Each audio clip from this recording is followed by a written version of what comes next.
আসসালামু আলাইকুম। 100 কেবি ইউপিএসের part 2 video. আসলে এটা অনেক সার্কিট থাকে, ট্রান্সফর্মার থাকে এবং ব্যাটারি থাকে 32টা বা 31টা 30টা। মূলত অনেক কিছুই থাকে। এটা হচ্ছে ট্রান্সফর্মার।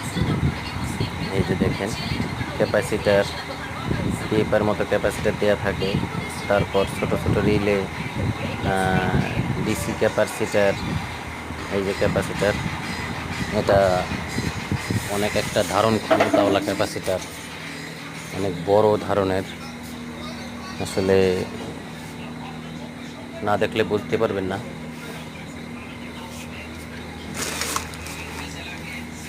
এই যে আমরা রিলেগুলো খুলতেছি।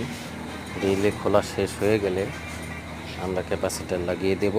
আমাদের ক্যাপাসিটারের সমস্যা, এই ক্যাপাসিটারগুলা সমস্যা হয়ে গেছে, একটাও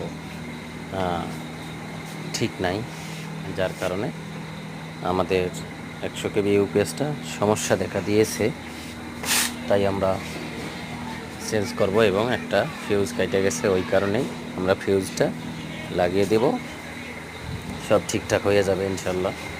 সবাই দেখতে থাকুন। আর যদি কারো কোনো সমস্যা হয়ে থাকে আমাদের যোগাযোগ করার জন্য নাম্বার দেওয়া হবে, আপনারা যোগাযোগ করতে পারেন। সবাই ভালো থাকবেন, সুস্থ থাকবেন। আল্লাহ হাফেজ।